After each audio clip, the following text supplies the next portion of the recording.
پطرس کا دوسرا خط۔ یہ انہی کلیسیاؤں کے نام ہے جن کے نام پطرس کا پہلا خط تھا۔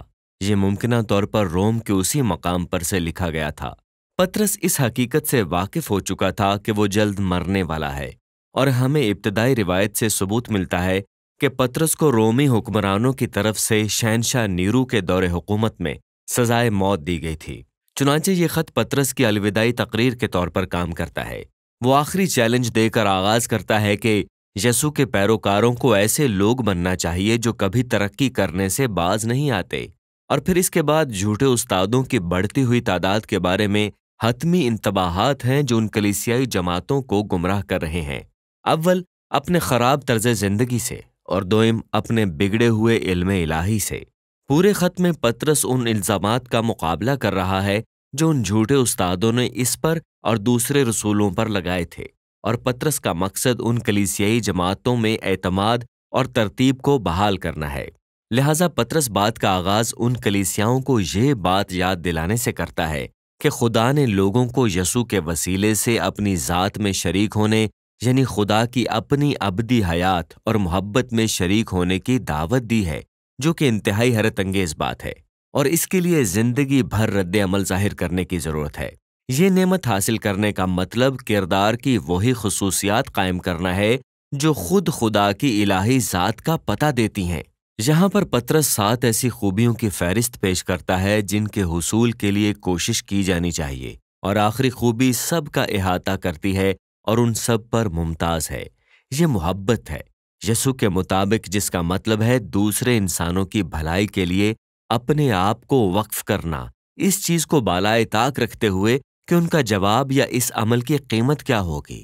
پطرس کے مطابق محبت رکھنے کا مطلب خدا کی اپنی حیات میں شریک ہونا ہے۔ پھر پطرس خط کا مقصد بیان کرتا ہے۔ یہ اس کی تعلیمات کی یادگار کے طور پر کام کرنے والا ہے جسے بعد کی نسلوں کو بھی منتقل کیا جا سکتا ہے، کیونکہ وہ شخصی طور پر تعلیم دینے کے لیے موجود نہیں رہے گا۔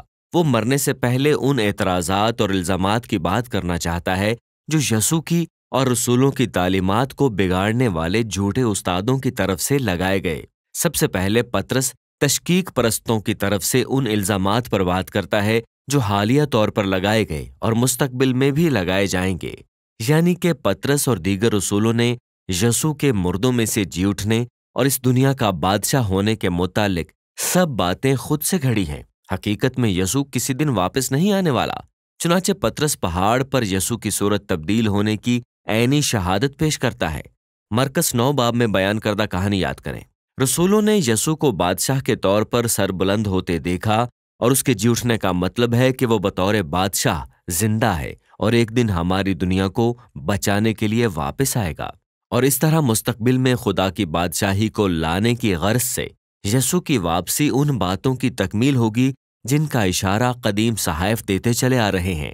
پرانے عہد نامے کے انبیاء کی باتیں من گھڑت تصورات نہیں ہیں، بلکہ کلام مقدس میں مرقوم انسانوں کے لکھے ہوئے الفاظ، اور خود بطور انسان خداوند یسوع کے الفاظ کی معرفت خدا نے ہم سے کلام کیا ہے۔ پھر پطرس کلیسیا کے اندر موجود بد اتوار استادوں کی طرف سے اٹھائے گئے اعتراضات کی طرف آتا ہے، اور وہ ان کی طرف سے اٹھائے جانے والے مزید اعتراضات پر دھیان دیتا ہے۔ اول، وہ استاد آخری عدالت کے تصور سے انکار کرتے ہیں جب خدا تمام لوگوں کو ان کے انتخابات کے لیے جواب دہ ٹھہرائے گا، اور یہ وہ انکار ہے جو جھوٹے استادوں کو روپے پیسے اور جنسی تعلقات کے بارے میں یسوع کی تعلیم کو آسانی سے نظر انداز کرنے کی اجازت دیتا ہے، کیونکہ وہ کلیسیاؤں کے اندر جھوٹی تعلیمات دے کر مزید بہت زیادہ روپیہ پیسہ کما رہے ہیں۔ اور اس حقیقت کا ذکر بھی ضروری ہے کہ وہ ادھر ادھر جنسی سرگرمیوں میں بھی ملوث تھے، لیکن پطرس قارئین کو یاد دلاتا ہے کہ خدا اپنے انصاف کے ساتھ باغیوں کا مقابلہ کر سکتا ہے اور کرے گا۔ وہ 3 پرانی مثالوں کو یاد کرتا ہے جب خدا نے ایسا کیا تھا۔ پہلے وہ پیدائش 6 باب میں خدا کے بیٹوں کی کہانی کا ذکر کرتا ہے، جیسے کہ اس زمانے کی یہودی تحریر میں اس کی تشریح کی گئی تھی، جو کہ پہلا ہنوک کہلاتی ہے۔ پہلے ہنوک میں بیان کیا گیا ہے کہ خدا کے بیٹے باغی فرشتے تھے جنہوں نے حد پار کی اور عورتوں کے ساتھ حرام کاری کی اور خدا کی عدالت کے مستحق ٹھہرے۔ پطرس پھر قدیم طوفان کی کہانی بیان کرتا ہے، اور پھر سدوم اور عمورہ کی کہانی سامنے لاتا ہے۔ ہر معاملے میں ایک بغاوت تھی جو خدا کی عدالت کا سبب بنی، لیکن پطرس کہتا ہے خدا اپنے لوگوں کو بچانے کے لیے ہمیشہ وفادار تھا، اور وہ ایک مثال فراہم کرنے کے لیے لوط کی کہانی کو استعمال کرتا ہے۔ پھر پطرس ان پرانی کہانیوں کو جھوٹے استادوں کے خراب طرز زندگی کے ساتھ جوڑتا ہے۔ وہ بھی روپے پیسے اور شہوت کے پیچھے بھاگ رہے ہیں۔ وہ خدا کے اختیار کو حقیر سمجھتے ہیں، اور وہ لوگوں کی سوچ اس طرف لگاتے ہیں کہ خدا کو اخلاقی فیصلوں کی کوئی پرواہ نہیں ہے۔ وہ کہتا ہے کہ ایسے لوگ مسیحی آزادی کی تعلیم دیتے ہیں اور اس کو کچھ بھی کر لینے کے اجازت نامے کے طور پر استعمال کرتے ہیں، اور یہی وجہ ہے کہ بعد ازاں پطرس باب 3 میں پولس کے خطوط کو سامنے لانے والا ہے۔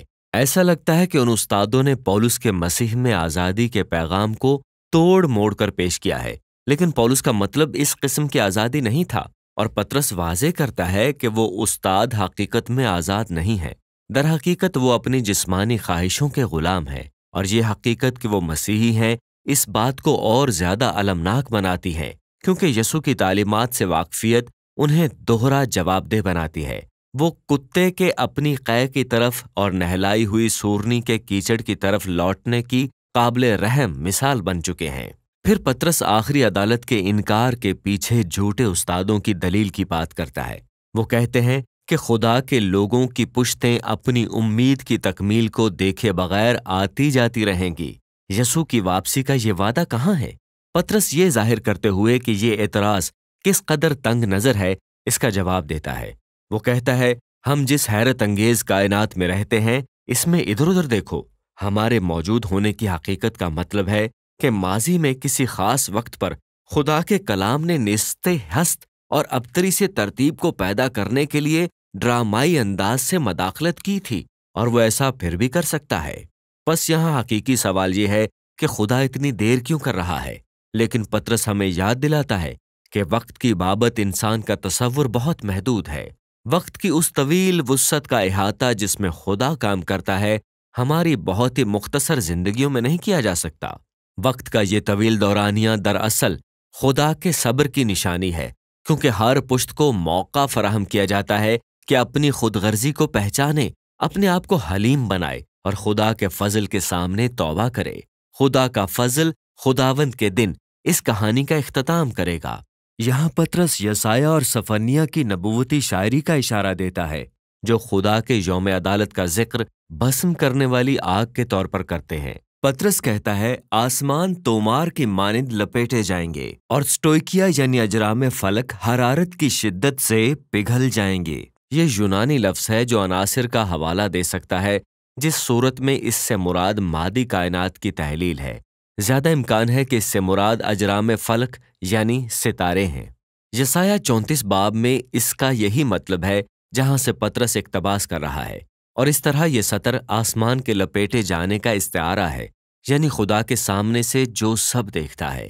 اور اسی وجہ سے پطرس کہتا ہے کہ خداوند کا دن زمین اور اس کے کاموں کو ظاہر کرے گا۔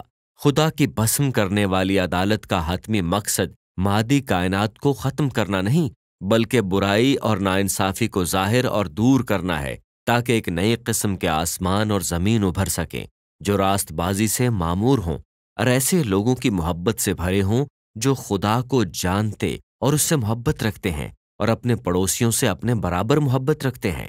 پطرس یہ کہہ کر بات کو ختم کرتا ہے کہ یہ حقیقی مسیحی امید ہے جس کی منادی یسوع اور تمام رسول اور پولس کرتے رہے ہیں، جن کی تحریروں کو سیاق و سباق سے ہٹ کر سمجھنے میں غلطی ہو سکتی ہے، لیکن تمام رسول باہمی طور پر بالکل متفق ہیں۔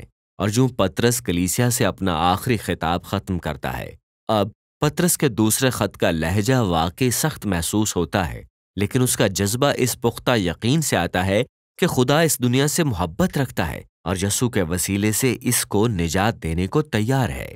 اور یوں اس کا مطلب ہے کہ خدا کی محبت کو چاہیے کہ گناہ اور ناانصافی کا مقابلہ کرے جو کہ اس کی پیاری دنیا کو برباد کرتے ہیں، اور خدا اپنے مقرر کردہ وقت پر ایسا کرے گا، انسان کے لیے اور کائنات کے لیے ایک نیا مستقبل شروع کرے گا۔ اور اس طرح پطرس کا دوسرا خط دنیا کے لیے امید کا ایک وسیع تصور رکھتا ہے اور ہمیں اپنی روزمرہ زندگی کو پرکھنے کا چیلنج دیتا ہے۔ پطرس کا دوسرا خط اسی کے متعلق ہے۔